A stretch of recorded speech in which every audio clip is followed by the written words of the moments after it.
Hi there, it's Ian here, and you're watching Grumpy Opinions, the show where I'm going to tell you all about what I think of films, TV shows, games, and life in general. Let's get on with the show. Snowpiercer is a story about a magical train that flies really fast around a horrible frozen world in the future, based on the movie from Boon Jong-ho made a few years back. In episode 2, Prepare to Brace, kicks off with a hospitality Nazi lady taking retribution for their uprising last week, and she takes the little girl who helped out, and they're going to off her arm until her mum volunteers instead. I volunteer as tribute! So they pop a little metal brace on her arm, douse it in some water, and stick it right outside the train through a hole in the wall, and they keep it there for a solid minute, until the arm freezes completely to the point where they can smash it right off. And Melanie, she isn't in the best of moods because the train's about to hit a nasty patch of track, and because they're going so fast, the vibrations are going to cause avalanches on the hill, which could cause damage to the train, but if they slow down, it means they're going to start losing power to various areas on the train. So she's like, well, just keep it fast and we'll struggle through, and let's just put a pin on that because it might be important later. Meanwhile, Trevor from GTA 5 and the other leaders are being boxed up in the induced coma shelves, but the upshot of that is that Layton and the lassie cop are actually starting to get on a wee bit better now, because he saved her life last week. And they've got a lot of work to do, so they go on a little bit of a detective thing, and it takes them to the night car, which is like a giant lounge club, and the singer there's the owner, and they've got booths where you can meditate. So Layton goes off into one with his ex-wife, and wouldn't you know it, after about 2 minutes of meditating, they think back to better times, and then they start getting it on. But still, there is a crime to be solved, so they go to the third-class noodle bar, and that's when they realise that somebody must have had to chop up the dead body, and that leads them to do the autopsy. And then they think about it and they say, well, it's probably cannibalism, which Layton knows a wee bit about from the past times in the tale. So they end up going up to the butchery car where all the cows are. But before they can actually get in and have a look, an avalanche hits the train and a window goes smash and it kills all the butchers and all the cows. But when they finally get in, and they check out the butcher's fridge, turns out Layton was right, and they find the dead guy's limbs inside the fridge, stowed away in an air vent. So they're pretty much done for the day. Meanwhile, Melanie and the doctors are trying to get to the bottom of why the original suspect for the murder won't come out of her coma, and it looks pretty bad, something's wrong with the technology. And the broken windows made all the cows extinct, and because there literally aren't any more left in the world, and that's all the ones they had on the train, and she gets Mr. Freezy McRussian to fix the train window. But they've still got problems, because even once it's fixed, the cows were an integral part of not only the train's food supply, but also the energy system which they use the methane for. So she orders like a whole bunch of kids to be taken from the tail as apprentices to replace the dead butchers, including the kid from the first episode prologue, Miles. And then they get a clean-up crew hired from out of the tail temporarily to come and fix things. And because Layton's not a dumbass, he's jotted down the entire map of the train so far, and pockled a bunch of stuff to make a lockpick, and comes up with a wee plan to escape out of his cell and then pass that map to the work crew. But it doesn't quite work and he ends up getting beaten up senseless. And Melanie's really pissed off, but when he points out that the murder victim was actually a snitch for the security team, well, that shows that there's an awful lot she isn't saying, and she's kinda impressed that he's a lot smarter than she thought, so she agrees to keep him on the team for now. So what did I think?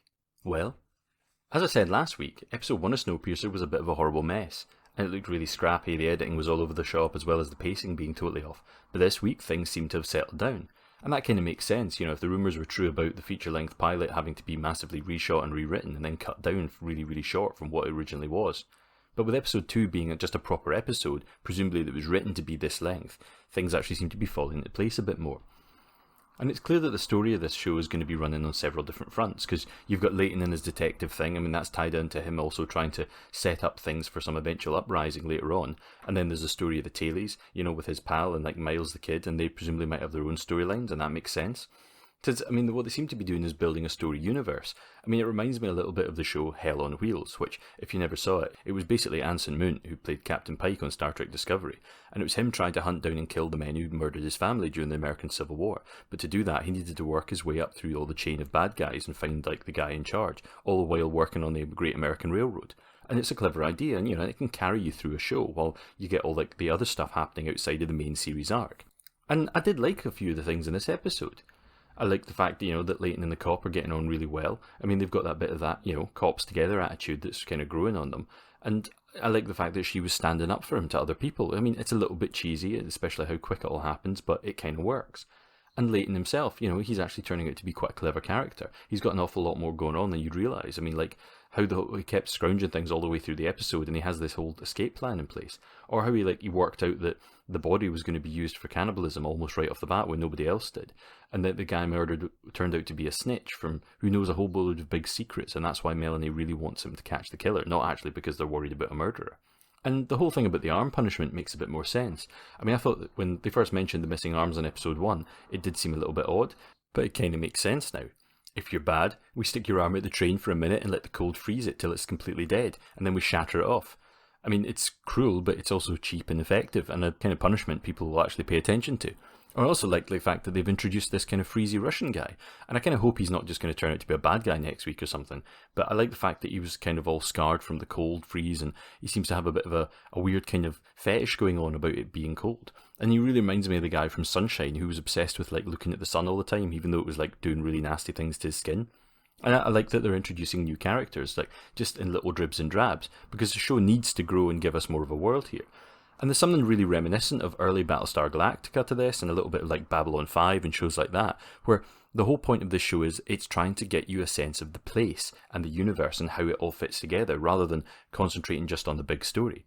And I can understand why some people, especially fans of the film, would find that a bit off-putting, because the movie is a very straightforward fight from the back of the train to the front, as far as I know, whereas this seems to be much more of a compelling universe that they're trying to create. But there's an awful lot of this that still doesn't hold up to any scrutiny. Let's just talk about the train itself. Okay, how big is this train? I mean, we talked last time about how long it was. I mean, the 1001 carriage is long. And I'll allow that, not every car in the train is going to be exactly the same size. But you've literally got one carriage where it's a giant sea life centre, and another one that is an entire lounge club. Now, it's clear that a lot of these are pretty tall. I think the idea is, the train's supposed to be about at least the height of a double-decker bus, if not a bit bigger. Maybe it's supposed to be about the size of one of these massive planes. But the point is, it can only be so wide, at most one kind of thing. And you imagine that they're going to be more or less the same size, vaguely. But then you look at the size of it in the tail, and it's so small, it's so cramped, and I know that's part of the idea, but you can see that literally it's not very wide, and it's not very tall. So is that only one floor of the tail? And it seems kind of bizarre about that, because surely all the other ones are much, much bigger than this. And also, does that mean the tail doesn't have the transit system that we saw in episode 1? I mean, clearly not, because they would be using that as a means of pushing forwards. So does that mean that there's a sub-level to it, or an upper level? And if not, then what the hell's going on? Why is the tail such a tiny, tiny train car? Because they haven't made that point, and you think they would need to. But, as I said, we're only 2 episodes in, so maybe we've just not found out. Maybe there is a whole other thing that they're going to tell us about that. And I know that there is an element of, look, it's a TV show, just roll with it. Everything isn't going to measure up 100%. It's a set, and they cheat sets, they move the walls, all these kind of things for more effect in different films. But then the other side of it was the extinction event when they smashed the window and the entire train car froze. I felt that wasn't really set up properly before they killed all those cows off. And that surprised me, because if you're going to have enough cows to provide food for basically 1,000 carriage long train full of people, then you're probably going to need more than one car full of cows. And they have said that there's loads of different ones for growing fruit, there's loads of different ones for doing other things. I kind of feel like, maybe it's just me, you wouldn't put all your cows in one single car just in case something like that happened. And literally, as I said, you've got an extinction event. I mean, they did set up the avalanches. I'm not cribbing that the window got broken, because the guy knocking a pneumatic gun into the window was just bad luck. It felt like convenient timing, but still. And my other big crib is that the guy, David, the main actor, I just don't believe him at all. He's not a believable actor. He doesn't come across as tough or imposing enough to be like the cop that he's supposed to be. He's too jokey, he's too smiley, and he just looks like a bit of a teddy bear.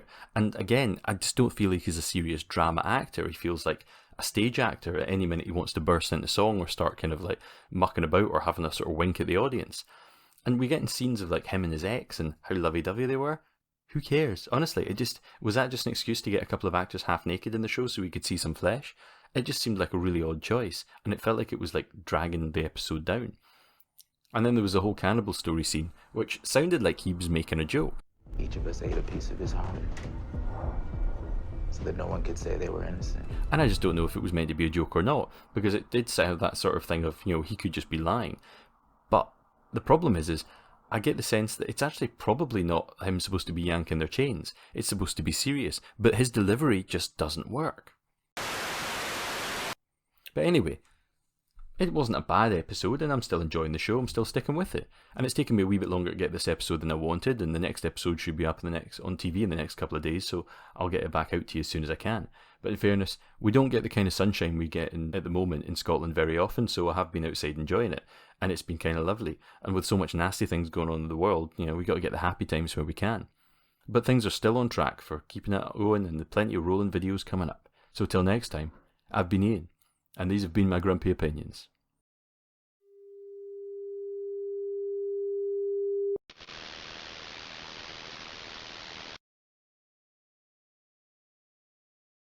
And always great thanks to Judith Coloma, Michelle Forbes, my top tier patrons. Thanks guys, and thanks to everybody else, my other patrons, and to all my viewers. Let's keep it happy, keep going, stay safe, no matter where you are. Love yous all. Bye bye.